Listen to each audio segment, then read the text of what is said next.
After months and months of incredibly high predictions and insane personal record performance predictions, Noah Lyles has come out on top as the 100-meter world champion in 2023.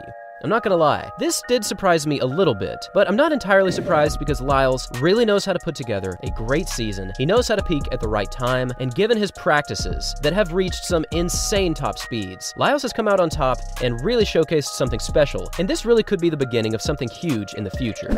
Now, the 100-meter performance of 9.83 seconds was a new personal record by 0.03 seconds. An incredible performance, there's no denying that. But this video is going to be talking about something that happened in the press conference just after the World Championship Finals. Now, in the press conference, it was Noah Lyles, Zarnell Hughes, and Letsile Tebogo from Botswana, number 1, 2, and 3 in this year's World Championships. Also, shout out to Letsile Tebogo, a 20-year-old athlete from Botswana who just won Africa's first World Championship medal in the men's 100. That is fantastic. But back to the issue at hand. For this press conference, there were many questions asked back and forth about Tebogo, Zarnell Hughes, and of course Noah Lyles. But then it got time to deal with one topic in particular, and that was Noah Lyles and the future of his Olympic sprinting.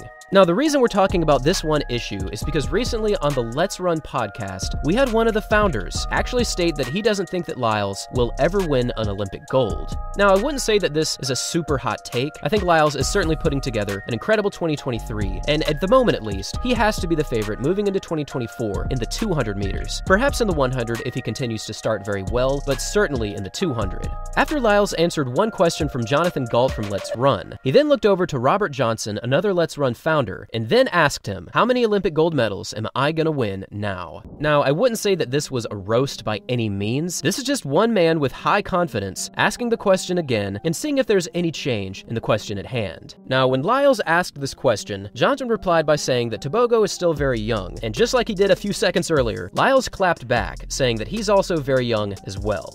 Personally, I loved this back and forth, and I think this kind of addressing of issues is exactly what track and field needs. But to the issue of age, Noah Lyles is 26 and Tebogo is 20, which is actually a pretty decent gap between the two.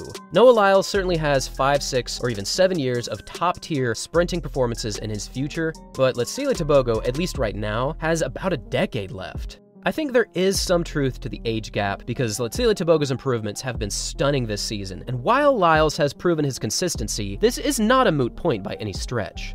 With the 100-meter title now to his name, I think that Lyles' confidence is going to skyrocket. I really do think this, and I think that moving into this year's 200 meters, there could be some insane fireworks. Now, a lot of people still think that Tebogo does have a very good chance of challenging Lyles in the 200 meters, but I actually want to look back to 2015, and this is going to be a Usain Bolt comparison, and while Lyles still has many steps to go before even getting close to Bolt's all-time GOAT status, I think there is some overlap here. Heading into the 2015 World Championships, Bolt actually wasn't considered the favorite in the 100. That was Justin Gatlin, who was running very, very well. But by just 1/100th, Usain Bolt pulled off the upset. And while this is a slightly different scenario to what Lyles just did in the 100, winning this title gave Bolt a huge boost of confidence. And moving into the 200 meters, Bolt simply buried the competition, winning this event in 19.55. And when you look at this quite similar scenario, I think that Lyles' confidence is going to absolutely blow him into the stratosphere of greatness in the 200 meters this season. A lot of people have been throwing down predictions of Lyles running under 19.3 and potentially under 19.2. And while I am not a big fan of exact number predictions, I think that he will run under 19.3. Now, I still don't think he's going to break the world record. I still think that is a few years away, if not next year if he's still running like he is now. But he is at an all-time peak right now. This 100 title really pushed his confidence forward, and I think 200-meter greatness is just around the corner. And now I would love to hear from all of you. What do you take away from Lyles' 100-meter victory, and what do you take away from this back and forth between the Let's Run guys and Noah Lyles? Thanks for watching, everyone, and as always, until next time.